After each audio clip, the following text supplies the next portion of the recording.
Perjalanan 6 bulan dari Januari hingga Juni itu banyak pelajaran dapat. Yang pasti ternyata saya tujuannya bukan jadi konten kreator, bukan juga mau jadi sosial media manager, tapi lebih dekat ke digital strategis.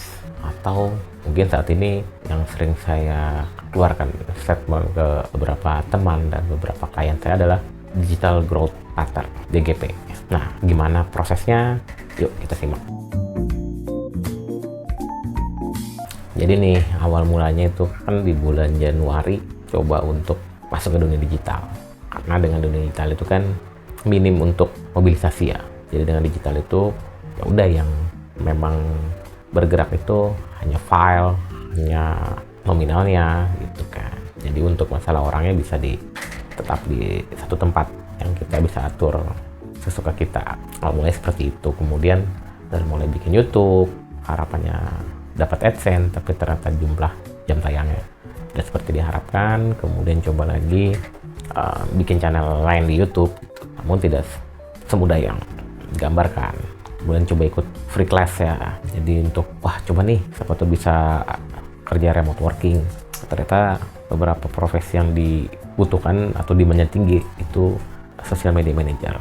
Cobalah mendalami seperti apa sih SMM itu, dan ketika dilakukan ya kurang menantang gitu. Jadi memang KPI-nya rutinitas SMM itu untuk membuat schedule tentang konten bagi saya memang ini dengan AI masih terlalu mudah lah katakanlah gitu. Nah kemudian cobalah cari tahu tentang digital strategis. Nah di sini saya baru merasa challenging gitu, karena emang di sini all package ya. Jadi dari mulai ROAS-nya juga masuk gitu kan. Kalau di SMM itu kan memang untuk masalah iklan itu tidak termasuk. Jadi biasanya dia lebih organik, lebih ke konten gitu kan. Dan konten kreator itu hanya eksekusi di produksi saja. Nah di digital strategis ini memang lebih kompleks. Akhirnya dengan latar belakang saya sebelumnya seorang strategic planner, jadi lebih pas nyambung. Nah dari situ langkah berikutnya. Di website merontok.com itu saya sempat membuat semacam free consultation ya. Jadi bahkan di YouTube saya, ayo yang mau dibantu, running lah di dalam rentang waktu 6 bulan itu. Ternyata ada beberapa yang minta bantuan, tapi menurut saya kurang menarik gitu, karena tindak lanjutnya tidak seperti yang saya gambarkan di awal. Dari situ ada yang perlu dirombak nih gitu kan.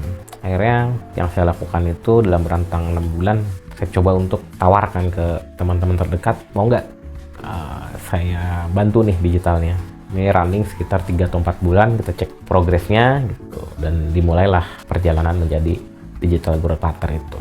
Dan hasilnya alhamdulillah gitu, kita nggak bicara tentang rupiah ya, tapi kita bicara tentang impact atau dampak. Jadi dari mulai klien pertama gitu, saya sendiri itu Bandung Kardus, dari mulai sosial medianya, Google Web Optimization, kemudian strateginya gimana, positioningnya, dan saya coba bikin lead magnet, semacam tools pindahan. Ternyata dampaknya alhamdulillah gitu, maksudnya yang biasa saya bisa 3 bulan atau 2 bulan sekali, naik 1 hingga 2 bulan dia bisa open PO ke pabrik kardus. Jadi bisa dibilang lumayan dia nih gitu. Ini meningkatkan revenue-nya bisa 2-3 kali lipat. Dan memang iya, ketika saya cek di KPI-nya dari Google Automation itu yang sebelum dihandle, ketika sekarang dihandle itu ternyata ada kenaikan lumayan signifikan. Dan begitupun dengan sosial media yang lain. Akhirnya dari web pun saya coba bikin lebih simple, dan penting closing itu case pertamanya. Kemudian setelah itu running, saya coba optimasi beberapa klien-klien lama ya. Jadi kan sebelumnya kan saya handle email sebuah perusahaan, dan juga saya handle website lah. Ini udah running lebih dari 2 tahun. Cuman ketika saya mendalami 6 bulan di dunia digital, di situ saya jadi berpikir ini bisa di upgrade nih gitu. Salah satunya kita lihat di kug.co.id yang awalnya hanya membuatkan website, maintenance websitenya, apa aja yang perlu di pluginnya diupdate, kemudian bugnya dibersihkan, semacam itulah. Jadi dari mulai dulu bikin websitenya hingga maintenance-nya itu saya handle udah lebih dari 2 tahun lah. Nah di sini saya coba untuk tawarkan untuk Bang, ini kalau zaman sekarang itu ada pergeseran dari yang pertama SEO, karena target di awal itu mereka dari dulu memang SEO ya, dan memang web ini udah lebih dari 5 tahun, dan ketika ketik salah satu kabel listrik industri itu memang selalu di nomor 1.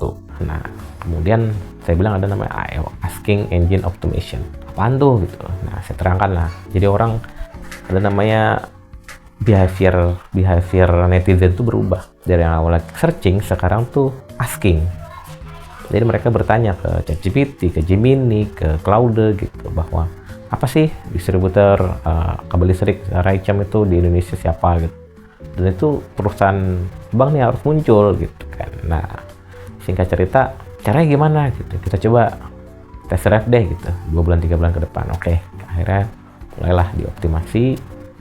Dan ya alhamdulillah sekarang ketika ketik itu udah muncul, dan di report saya itu ada beberapa source-nya itu dari ChatGPT.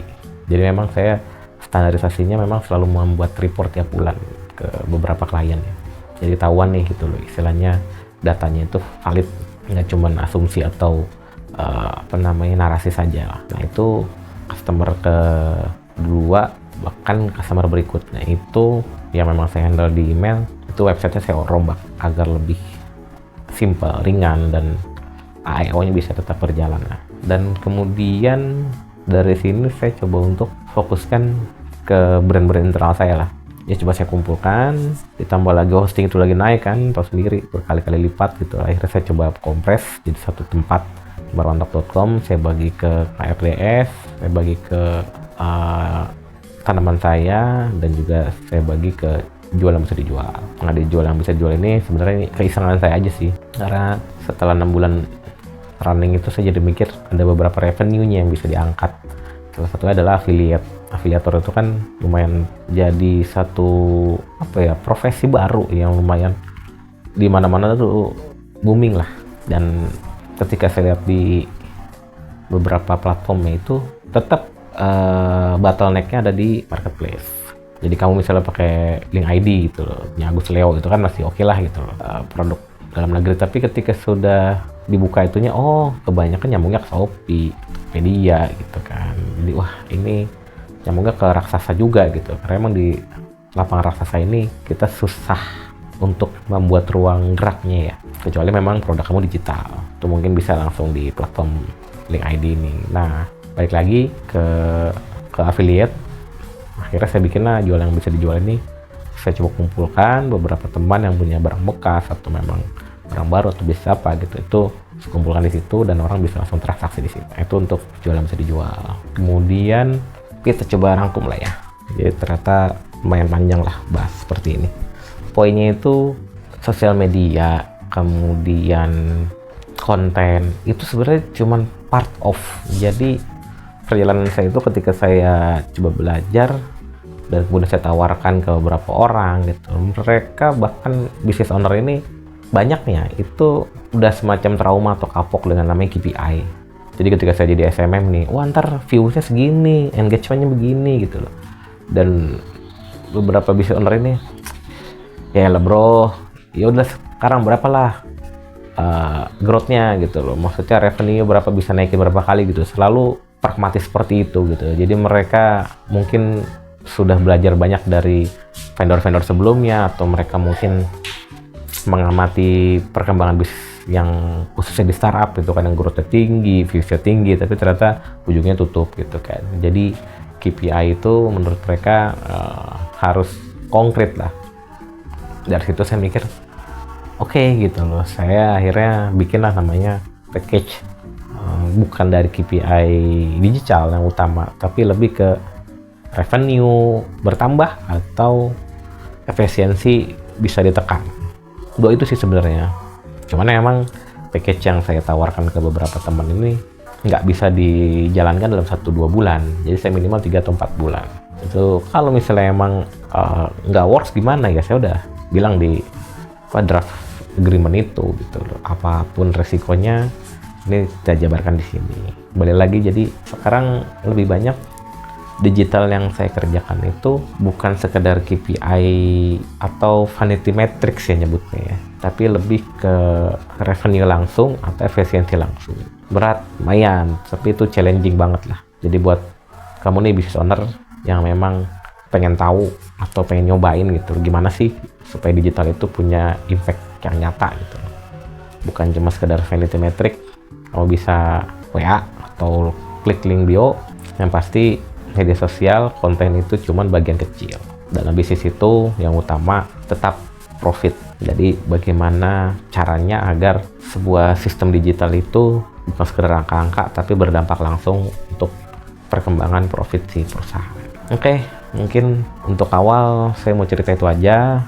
Jadi ke depan saya rencana ingin coba bikin program bedah digital. Jadi beberapa klien-klien yang saya handle, saya tentu izin dulu ke mereka apakah mau dijadikan semacam objek analisa lah, bagaimana hal yang udah bagus, apa aja yang perlu diperbaiki, kemudian hasilnya seperti apa gitu. Nah itu kan akan dibahas, jadi buat POV para praktisi digital yang lain atau buat para business owner yang pengen tahu cara saya membedah tuh seperti ini gitu kan.